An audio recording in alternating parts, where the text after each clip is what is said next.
Good evening, and thank you for taking the time to review my leadership, philosophy, and action plan. My name is David Anaya. I am a graduate student at Northern Arizona University, and this is for the Community College Higher Education 600 level leadership skills course, fall 2014. So a little about my presentation overview. I really want to touch on what leadership means to me, my philosophy within higher education, and where I see my reflective piece, not only on this course, but my time within the Community College Higher Education Educational Leadership Program at Northern Arizona University, and how this course, Leadership Skills, has really kind of developed not only my leadership skills, but my entire overview of where this program can take me.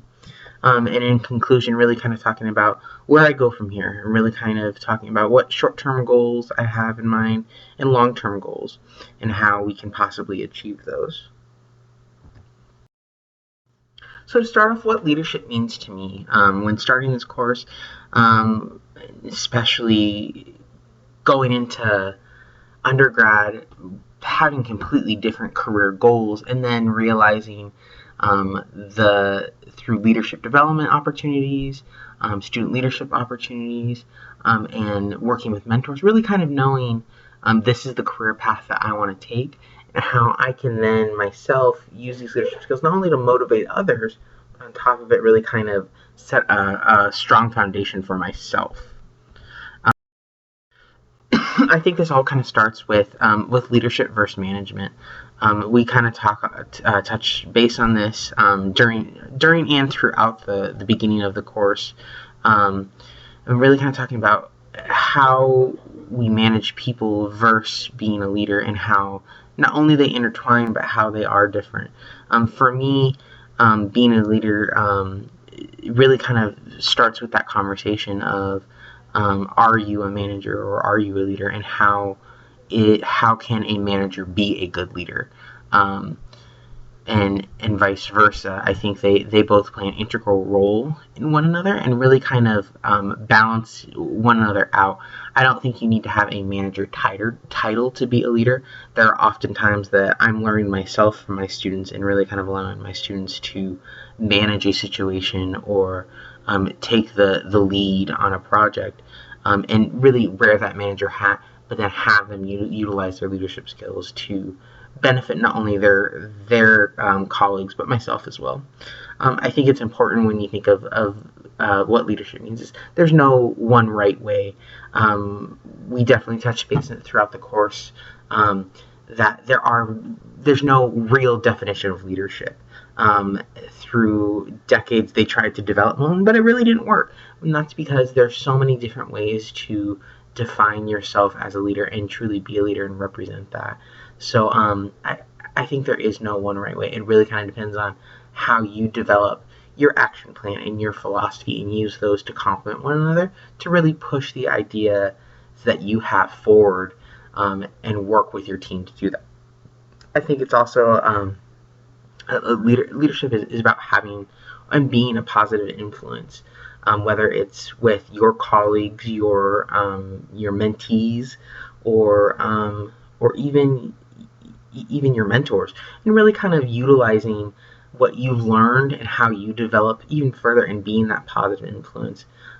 You never see someone in a leadership role who has that negative attitude. You definitely see the negative attitude maybe on the management side, but I think with a positive attitude, that only helps really kind of create that influence on others and keep that positivity alive. I think being a leader also really kind of is goal oriented. You have to have goals in order to successfully meet your expectations. Otherwise, you'll set yourself up for failure. Obviously, a goal is an expectation, but looking at the broader picture of the overall expectation is Project A gets done, but how are you going to take 6 little steps to get there? How are you going to further develop that so that way each step shows strength, thoughtfulness, and really kind of highlights what your entire goal is to be accomplished, or expectation to be accomplished is. I think leadership to me also really kind of focuses on fostering relationships. Again, I don't think you wake up and decide, I want to work in higher education. I think it very much focuses in on how you develop those relationships, and when you get your foot in the door, how you develop those relationships, and how you use those not only to your advantage, but to bring in those next set of leaders, and really kind of push the idea forward of building their leadership skills. And it might not match yours, it probably won't match yours, but really looking at the idea of using that relationship as a catalyst to create new and innovative ways. And then really kind of looking at what leadership means to me, to finish it out, process of involvement. I think for me, especially working with my students, it's not from a managerial point of view, and I pulled from one of our readings, looking at the different views of leadership and process of leadership. For me, it's an interaction. It's not A, B, C, and D. It's it's a conversation back and forth, really kind of focusing in on what we can do. And sometimes there is a lot of upfront work when having a leadership role, and then many times there's a lot of end work.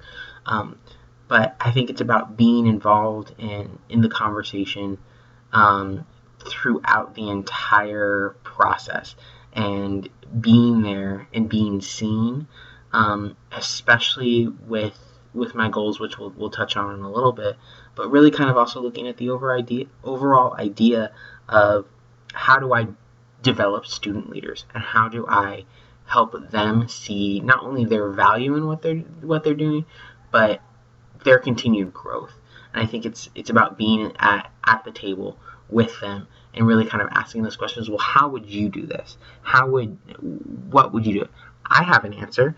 It might not be the answer that they want to hear, but it's about getting them to find their own way to that, so that way then they know when I'm not there, the steps that they can take to be successful, and really kind of take charge or take the lead when needed, not only in a college setting, but outside of a college setting. Moving on to my philosophy of higher education.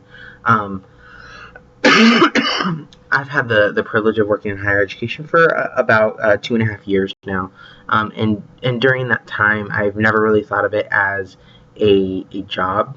Very happy that I collect a paycheck, but I think for me, it's also about being excited to get up and go to work. I think that's what kind of drives philosophy. I definitely believe that it needs to be student-centered with focus on development, and really kind of looking at from day one where we can take students, how we can develop them even further, and really look at the idea of not one student is the same, so how are we going to develop them each individually to build their experience, helping build on an experience. Really kind of, it depends what they want to do, and helping be that guy to get them there.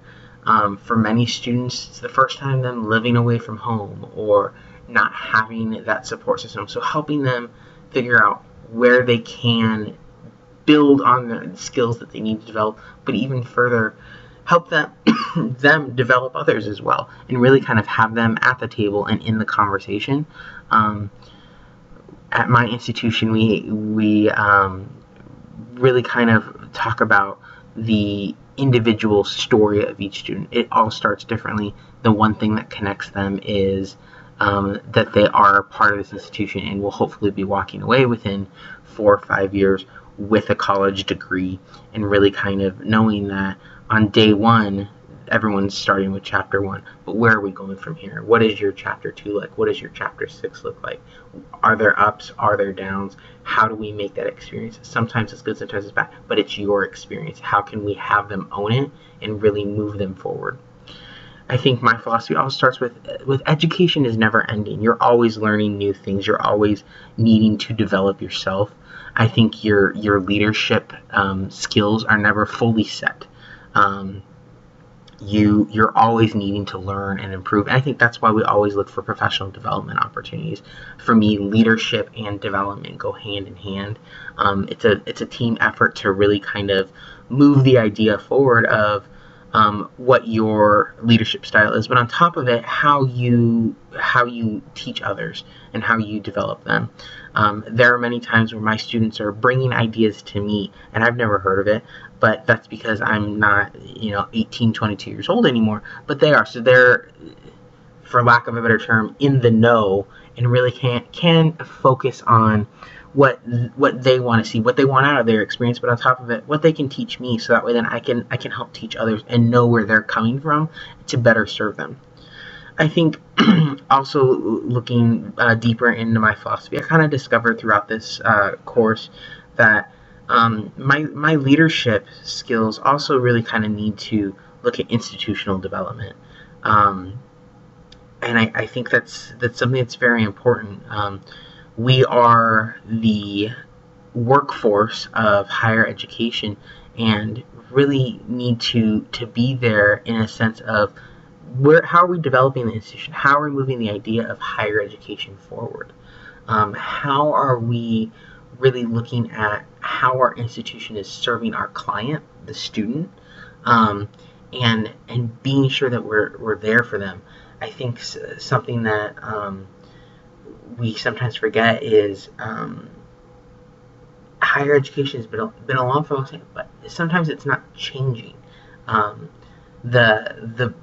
It has a very strong foundation and a very strong base, but many of those top layers need to continue to develop further. So how can we be a change agent in that development in the institution and bringing those ideas forward?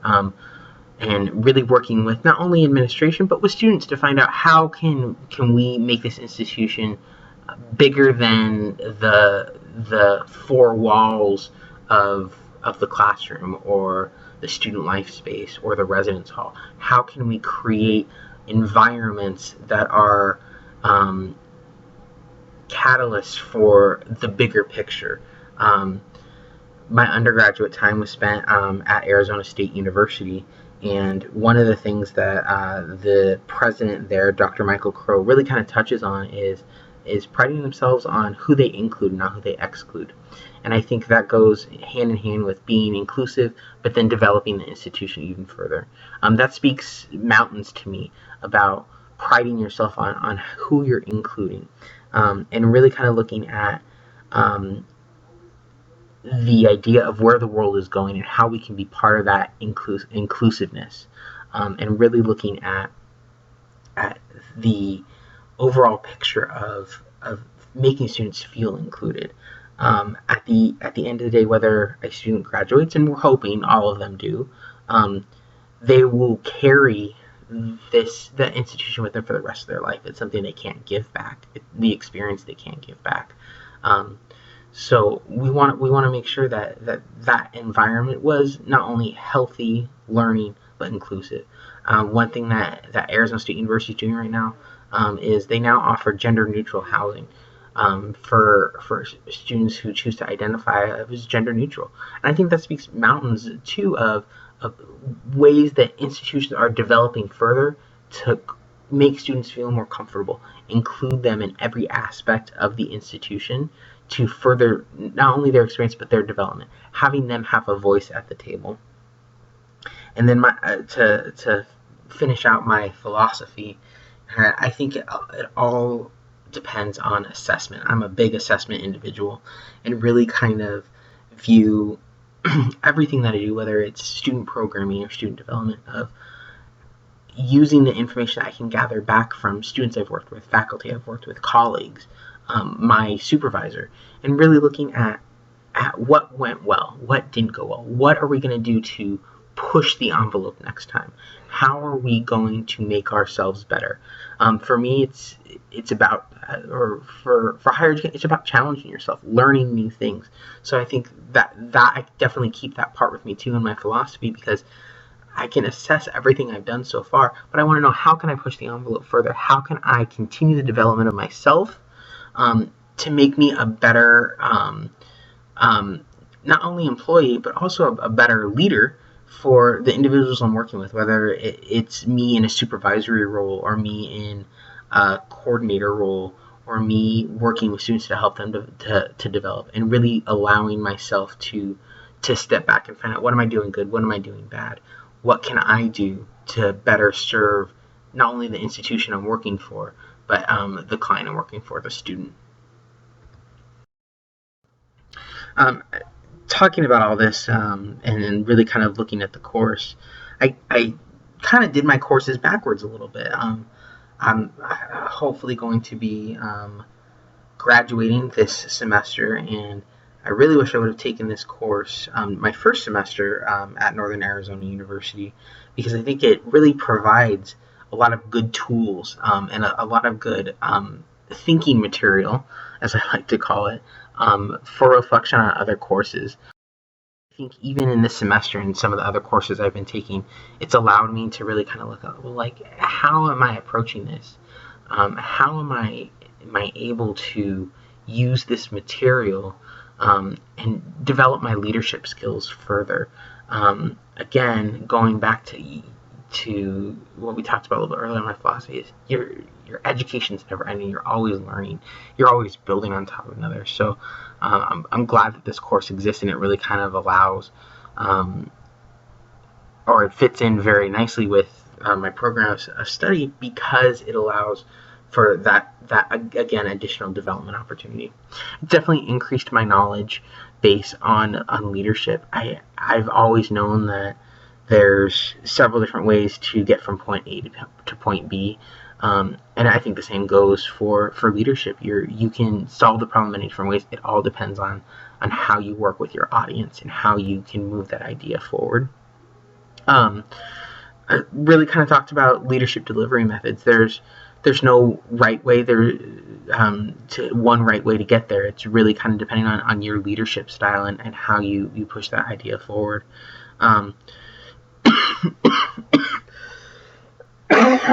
My apologies. As we were talking about Kotter's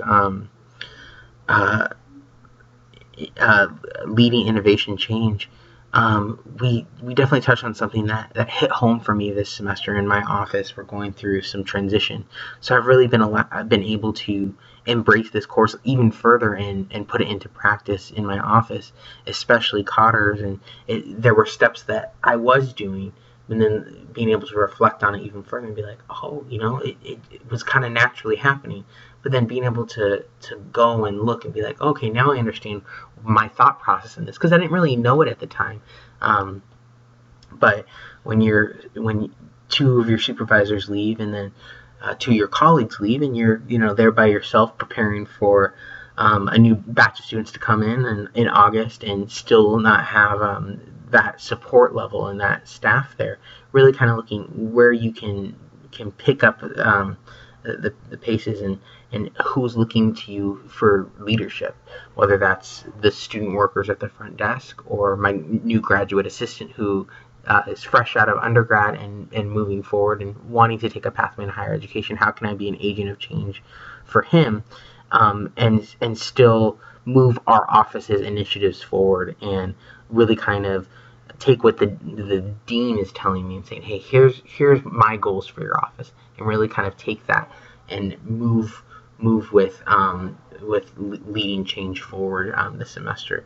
And I'm happy to say it's working out really well. I think a lot of that's contributed to this leadership skills course, and seeing where I can further develop not only myself but my office as well. I think it's really also touched on the history of leadership and what it's gone through. One of the first things that we were asked in this class was, define leadership. And you can't, because there's not really one good thing. I mean, you can kind of get close and talk about, leadership as an individual who shows outstanding blah, blah, blah, blah, blah, blah. But it doesn't really get into an in-depth answer. And I think working in higher ed, we're very much about going in depth and figuring out the why behind things. So it's really kind of allowed to lay that platform of where have we gone, what has worked, what hasn't, who are some good leaders, and really kind of looking at that. It's also really kind of allowed me to say I need to create an action plan. I need to be able to know where I want to go, not only within higher education, but where I can go in the next 6 months, the next year, the next 18 months, and really kind of see where are some development areas that I need to go into, and where should I go. I think it's also really allowed me as a new professional, only being in higher education for 2.5 years, to look for other reflection opportunities and other development opportunities, and have some of those hard conversations sometimes with supervisors or deans or other colleagues, and really kind of say, where's some development for me that you see? Where are some things that you think from your experiences, how can I create a better experience for the client, the student? Or what are some things that I'm doing great that I should continue to develop? I'm a big proponent of Strengths Quest and really focusing on our strengths.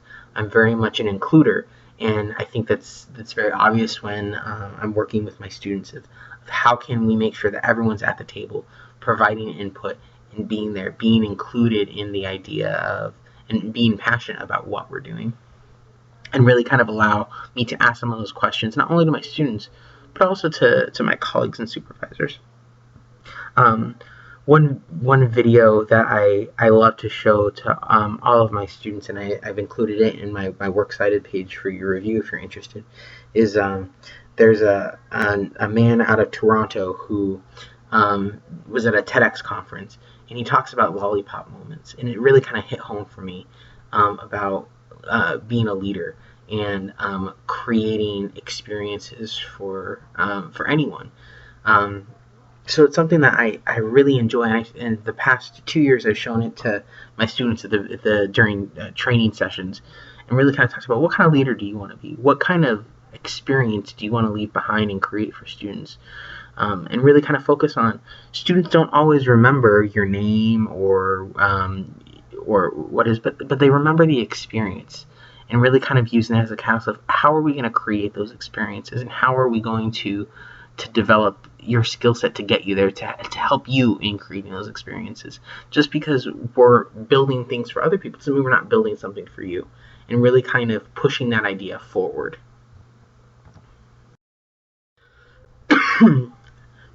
Action plan, I to focus on both short-term and long-term. I really, especially in my current situation of not having a supervisor and just completing interviews and having that person start being onboarded, really kind of looking to them of what can they provide me in terms of learning. How can I lead them and help them in their development in this new atmosphere? I think one of the beauties of higher education is there's so many institutions across the United States, and with social media nowadays like Facebook and LinkedIn, it's very much easy to share that information and have colleagues from across the world, and really kind of have some of those conversations of, what are some things that have worked for you in your career, and learn from my new supervisor, but again, really kind of focus on how can I continue to lead in our office and be that leader. I think it's also really kind of opened my eyes that I need to start creating a career plan. What are some of the short-term things that I want to get accomplished, so that way I can get to the future, and then how can I really set a plan up for success, and working with my supervisor. Here's some things that I've wanted to start working on. How can you help me get there? Or what are some things I can do to get there, so that way you think I'm ready to? And develop stronger mentor relationships. Again, I don't think anyone wakes up really kind of talking about wanting to go into higher education when they're in high school or kindergarten, or when they ask you, what do you want to be when you grow up? But I think it's in those 4 or 5 years during your undergraduate career where you really kind of decide, and because of your mentors, decide this is the career path I want to go. So really kind of working with my mentors even further, figure out how can I be stronger in developing mentor-mentee relationships, um, and really kind of provide that passion for a student and give back to higher education in that way. Um, and I think those are some short-term things that I can focus on fairly successfully. But then really kind of using those as strong foundations for long-term goal setup. Um, I do have a goal after reflecting in this class of having a leadership role in higher education, whether that's a director position within a department, or a role of a dean. And I know that's not something that's going to happen overnight, but it really kind of starts with the principles of leadership, and really kind of developing those even further and focusing in on where do I want to take that, what kind of leader can I be, and how do I use these skills even further to get to that higher education leadership role.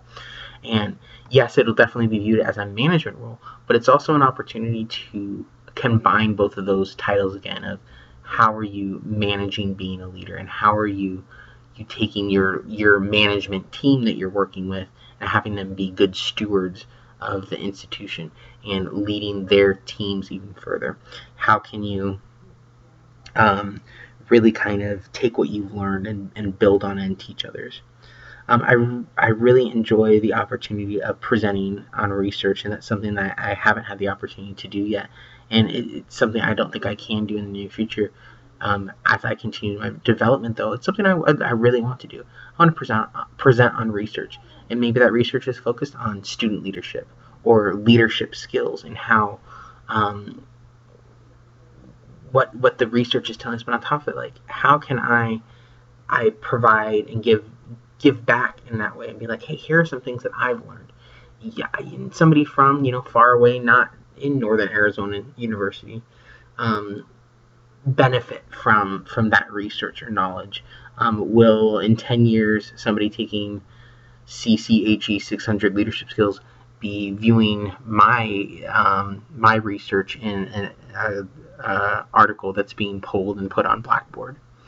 And I think all of this sets up for being an agent for change, and really kind of being that role model for higher education, and being a role model for my students that I currently work with, but long-term students, having them be able to reflect back on their experiences and know that I did hopefully change them for the better, and allow them to see their vision and their goals even further, whether that is a pathway of higher education or the business world, or politics, or being an entrepreneurial spirit and creating the next big idea, the next Microsoft, the next Apple, then the next solar city, and really kind of supporting them even further, and giving them the tools that they need to be successful. Attached are some works cited information of where I've pulled from some of our articles, not only in class. Attached is also Leading with Lollipops, the video that I mentioned earlier, which kind of is a big motivator again for not only me but my students as well, and it's an honor to be able to share that video with them every fall training, and really kind of use it as a tool. And when we are in conversations, or I'm listening to them from my office talk about it, I should be like, how are we creating lollipop moments, which is a big topic of the video. Again, this is a presentation on leadership philosophy and action plan for my community college higher education 600 level leadership skills course for Northern Arizona University. My name is David Anaya, and I appreciate your time. Have a great day.